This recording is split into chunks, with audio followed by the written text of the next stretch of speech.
What's up, guys? Welcome to Jew Whiskey. I'm Jeff. This is a channel where I offer my thoughts and opinions on a specific whiskey, and every once in a while throw in other whiskey-related content. Today, I've got a list for you guys. We're going to be going over 7 great whiskeys that are just under 18 years old. So it should be fun. Stick around.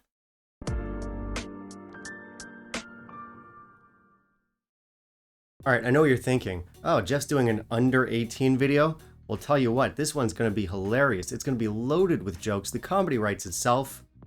No, it's not. Now, sure, it is a comedy goldmine, but A, just inappropriate, B, I don't want to get demonetized, and C, this is a wholesome, family-friendly channel about hard alcohol. Anyway, today's premise comes from my patron Franz. He thought it'd be fun to talk about whiskeys that are over the 15-year mark, but under the 18-year mark, and if my math checks out, that leaves this many age statements.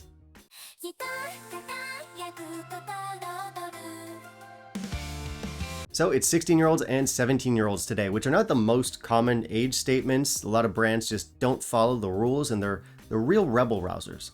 Then again, I think 16 is a pretty common age statement, but 17, tell you what, real against the grain stuff. That ain't my father's age statement. Anyway, that's the whole idea behind this list. As usual, guys, I do have a mystery pour in my glass here. This is an excellent whiskey. Stay tuned till after the list. I'll share with you what that is.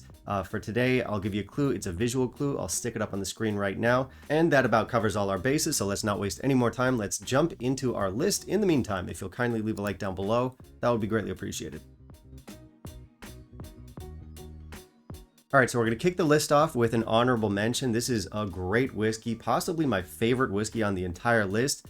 However, it's just an honorable mention because it seems to be quite market specific and tough to find in most places. This one is the Laphroaig 16. Now, if you're a regular viewer of the channel, then I'm sure you've heard me say that Laphroaig is far from being my favorite brand, which is true. But I gotta say, this is one of my all-time favorite Laphroaigs, especially for one that's not like crazy expensive. Now, you can buy this for under £90 in the UK, and I think for that price, you're getting a great deal. However, if you're expecting a typical Laphroaig with those big explosive flavors, you might be disappointed by this one. With the age statement, it's a little bit more calm, more quiet, more sophisticated, more complex, but I think it's an absolutely beautiful whiskey. Comes into like 48%, so good intensity as well. Beautiful whiskey, great honorable mention. As I said, one of my favorites on this list. Check it out if you can, Laphroaig 16. Coming in at number 7, we've got Benriach 16. Now, this is a very good whiskey. It does not give us the specs we want. In fact, it's one of the few Benriachs that doesn't give us good specs. This one comes in at 43%. However, it does have a fair price tag and really nice flavors. I think this is easily the best Benriach at the more affordable end of their core range. I like it much more than the 10-year-olds, much more than the 12-year-olds. This one gives us some good complexity. We get some gentle spices in here, and it's a really fun one, so it is worth checking out. It comes in at number 7, Benriach 16. At number 6, we've got Delouen 16. This is a beautiful whiskey if you want something that's classically sherry, but also quite characterful at the same time.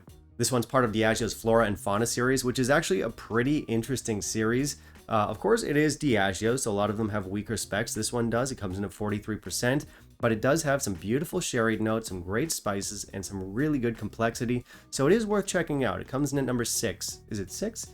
Yes, number 6, Delouen. Coming in at number 5, we've got Fetter Cairn 16. Now, this is a special one because it's not a standardized release. What it is it's an annual release, but they change the formula every year. So it's not the most consistent whiskey on this list, but it is good and it is interesting. Now, of course, that does mean that some are going to be better than others, but what is nice is that these ones consistently do give us a good ABV. I've only had 2 so far. I think there's been 4 releases. I've only had 2 of them, but they were both very interesting, and I think we should be getting a 5th one soon, maybe? The latest release was from last year. That was the 4th release. That one was bourbon and port matured. That's the one you're probably most likely to find if you go out hunting for this one. I did not try that one, but I would definitely jump at the chance if I could. Yeah, these are always interesting, so worth checking out. Comes in at number 5, Fetter Cairn 16.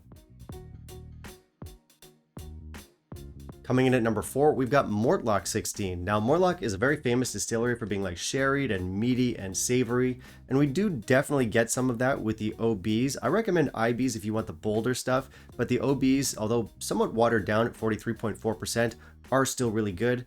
This one's a beauty. This one is another complex sherry offering. Sherry does tend to be where Mortlock excels.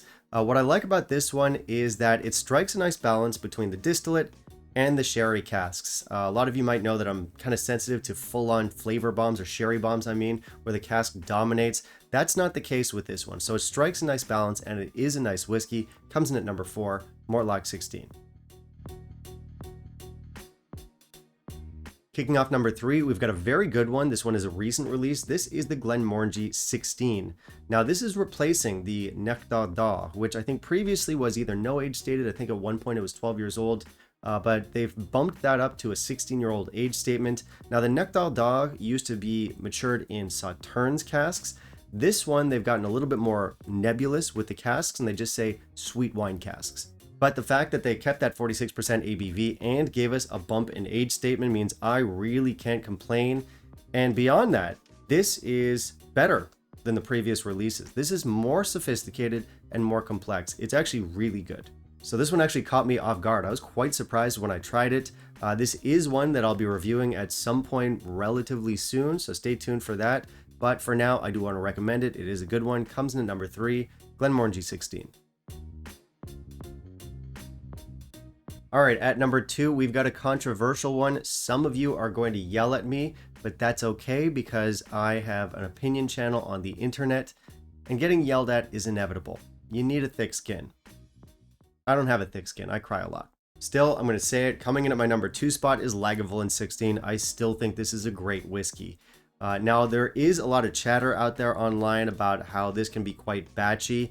And yes, it's true that I have had some lesser batches, but overall, this is still mostly beautiful stuff.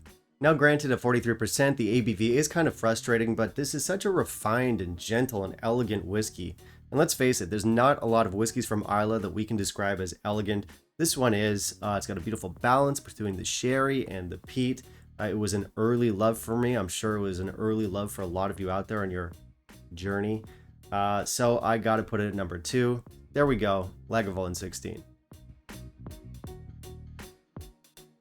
So number 1's kind of funny because it's the only bottle on this entire list that's 17 years old. So it's basically the only bottle holding up the entire premise. But I did it. I squeezed one in. This one is the Craigellachie 17. Now, compared to its younger brother, the 13-year-old, this one is an older and more mature take on the distillate. It's also more sherried, in my opinion. But aside from being older and more complex and maybe a little bit more rounded, it still hasn't lost that Craigellachie bite. Craigellachie is a very characterful distillate, and this one is no exception. It's still got that brash and bold Craigellachie character, but it's contrasted nicely against a lot of the more rounded elements that we get from those extra few years in the casks. This is a beautiful whiskey. It comes in at number 1, Craigellachie 17. All right, that was it. That was the list, guys. I hope you enjoyed it, and obviously I want to hear from you. So what are some of your favorite 16 or 17-year-old whiskeys? Is there anything I forgot on the list? Let me know down below. Finally, if you stuck around to find out what my mystery pour in the glass is here, I don't think my hint was particularly subtle, but if you missed it, I'll stick it up here again. What I'm drinking right now is Kilkerran 16. Now this one I wanted to include on the proper list. I didn't, but had I done that, it would have been very high up on the list because I do think this is a beautiful whiskey. However, it can be tough to find and very expensive in a lot of markets. In my market, this is easily the most expensive whiskey on the list, which is why I wanted to relegate it to a mystery pour. Nevertheless, this is a good one. It's a divisive one because there's a lot of people out there who really like this stuff, but then there's plenty of other people who are going to tell you it's not worth the price jump from the regular 12-year-old. And I do have some thoughts on that. But I'm not going to tell you what they are now because I want those sweet views when I finally do post a review on this one, which will come at some point. I haven't got it scheduled yet, but I will get around to it, I promise. For now, we'll just say it's good and we'll leave it at that. And that brings us to the end of the video. So thank you very much for watching, guys. I hope you enjoyed it. Again, looking forward to reading your comments down below. You can tell me what I forgot on this list. Big thank you to my patrons and channel members. If you guys want to help out, I have both Patreon and PayPal listed down below. And I guess we'll see you next time. Bye, guys.